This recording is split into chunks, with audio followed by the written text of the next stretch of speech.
दोस्तों कल रात को सेबी की बड़ी मीटिंग हुई थी और उसके अंदर म्यूचुअल फंड के रूल्स बदले गए हैं। और आज हर म्यूचुअल फंड इन्वेस्टर एक गलती कर सकता है, क्योंकि दोस्तों लोग सोच रहे हैं कि छोटा चेंज है, पोर्टफोलियो चेंज नहीं करना है, इसमें इग्नोर कर देते हैं इस रूल को।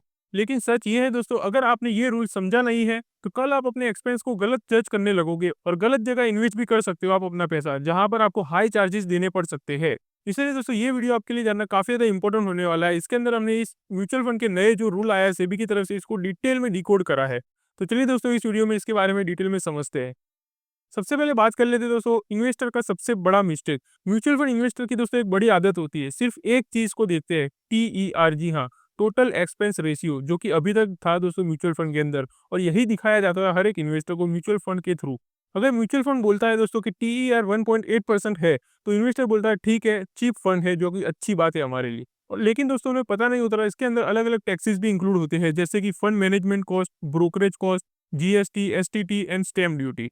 And investor blame the tax, in reality fund were often the real reason. जी हाँ दोस्तों, ये काफी इंपॉर्टेंट है और यही रूल दोस्तों इसी के लिए आया है, क्योंकि दोस्तों इन्वेस्टर्स को लगता था कि टैक्स ज्यादा ले रहे हैं TER के अंदर गवर्नमेंट के थ्रू, फंड तो काफी चीप है। लेकिन असल में दोस्तों ऐसा होता था कि टैक्स कम भी होता था कई बार, लेकिन फंड ही दोस्तों ज्यादा चार्जेस ले रहे थे, लेकिन ये इसी के अंदर इंक्लूडेड था, तो लोगों को लगता था कि ये टैक्स ज्यादा है।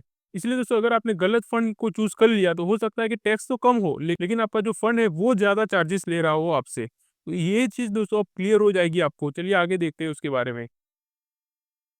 एक्सपेंस रिपोर्टिंग चार्ज, जी हाँ, 30 साल के बाद दोस्तों म्यूचुअल फंड का बिल तोड़ दिया गया है अब सेबी की तरफ से। अब आपको अलग अलग दिखाया जाएगा ऑल एक्सपेंसेस। जैसे कि अगर हम बात करें, सेबी ने जो नया लॉन्च करा है BER, यानी कि बेस एक्सपेंस रेशियो, इसके अंदर दोस्तों actual fee charge by the mutual fund house, मतलब कि जिस म्यूचुअल फंड में आप इन्वेस्ट कर रहे हो वो कितना चार्ज दे रहे हैं, वो आपको BER के अंदर ही दिखेगा दोस्तों। और जो सिक्योरिटी चार्ज है उसके अंदर अलग से आपको दिखाया जाएगा GST, STT and stamp duty. मतलब कि यहाँ से आपको पता चलेगा दोस्तों कि गवर्नमेंट कितना ले रहा है पैसा, और यहाँ BER के अंदर आपको पता चलेगा फंड हाउस कितना चार्ज कर रहा है आपसे। और इससे दोस्तों ये चीज़ काफ़ी क्लियर हो जाएगी कि ज़्यादा चार्जेस लेने में कौन ज़िम्मेदार है उसका। तो इससे हो सकता है दोस्तों कि आगे जाके कंपटीशन बढ़े और फंड मैनेजर जो है वो अपने चार्जेस कम करने लगे, क्योंकि दोस्तों इन्वेस्टर को भी पता चल जाएगा कि कौन सा फंड ज़्यादा चार्जेस ले रहा है, और वो लोग उससे दूर भागेंगे, फिर जो कम चार्जेस देगा उसी को लोग चूज़ करेंगे। इसीलिए दोस्तों कंपटीशन में हमें लो चार्जेस देखने को मिल सकते हैं आने वाले समय में। और ये चीज़ दोस्तों हर एक इन्वेस्टर्स के लिए काफ़ी ज़्यादा बेनिफिशियल होने वाली है। And investors can now clearly see who increase the cost, fund house और गवर्नमेंट। जैसा कि मैंने आपको बताया कि आपको क्लियरली पता चल जाएगा आपसे कि फंड हाउस जो है वो ज़्यादा चार्जेस ले रहा है या गवर्नमेंट ने चार्जेस इंक्रीज कर दिया है। ये काफ़ी ज़्यादा इंपॉर्टेंट भी था दोस्तों। अब बात करते हैं रूल अप्लाइड डेट, मतलब ये कब से लागू होने वाला है। तो आपको बता दूं दोस्तों कि अभी सेबी ने फ्रेमवर्क अप्रूव कर दिया है इसके लिए, मतलब कि सेबी की तरफ से क्लियर रूल आ चुका है, लेकिन इम्प्लीमेंटेशन फेज में आया है अभी ये। AMCs को दोस्तों सिस्टम्स और डिस्क्लोजर अपडेट करने होंगे। मतलब कि दोस्तों अगर हम बात करें, एग्जिस्टिंग SIP बंद करने की जरूरत नहीं है इसके अंदर, पैनिक स्विच करने का भी कोई रीजन नहीं बनता है इसके अंदर। पर नेक्स्ट फ्यू मंथ के अंदर जब नए एक्सपेंसेस नंबर दिखने लगेंगे दोस्तों, आपको कोई भी कंफ्यूजन नहीं होगा दोस्तों, क्योंकि आपने रूल समझ लिया है और आपको क्लियरली पता चल जाएगा आपका जो म्यूचुअल फंड है वो कितना चार्ज कर रहा है आपसे। तो इससे दोस्तों आप तब जाके डिसाइड कर सकते हो कि आपको वही सेम म्यूचुअल फंड रखना है या चेंज करना है जो कम चार्जेस ले रहा है। अब बात करते हैं इन्वेस्टर्स के डाउट के बारे में, जो भी लोग म्यूचुअल फंड में इन्वेस्ट करते हैं। Should I change my mutual fund? नहीं दोस्तों, अभी के समय में कुछ भी चेंज करने की जरूरत नहीं है, जब तक ये चीजें क्लियरली दिखने नहीं लगती आपको। जैसे कि BER का कितना चार्जेस है वो तब तक दिखता नहीं है, आप तब तक कुछ भी चेंज मत करना। Will return reduce? नहीं दोस्तों, आपका रिटर्न पर कोई भी इम्पैक्ट नहीं पड़ने वाला।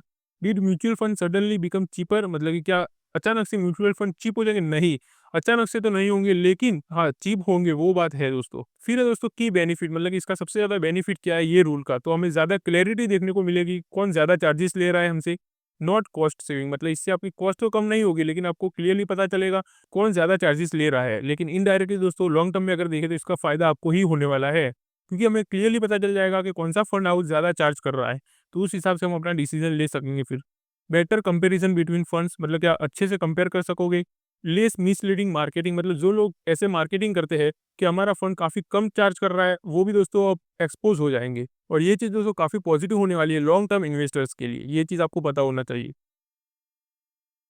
और याद रखना दोस्तों कि ये सिर्फ म्यूचुअल फंड की मीटिंग नहीं थी। इसी सेबी बोर्ड मीटिंग के अंदर ब्रोकर रूल्स, आईपीओ और काफ़ी सारे चेंजेस के बारे में बात हुई है और काफ़ी नए रूल्स भी लगाए गए हैं सेबी की तरफ से, जो कि हर एक इन्वेस्टर और ट्रेडर को पता होनी चाहिए। उसके लिए दोस्तों आप चैनल को सब्सक्राइब करके रख सकते हो, क्योंकि कल के दिन हम एक नया वीडियो अपलोड करेंगे जिसमें और नए रूल्स के बारे में बात की जाएगी। तो आप उसके लिए दोस्तों चैनल को सब्सक्राइब करके रख सकते हो, और जब तक ये नए रूल्स लागू नहीं हो जाते तब तक हम डेली ये वीडियो बना करके आपको सारे रूल्स समझा देंगे डिटेल में।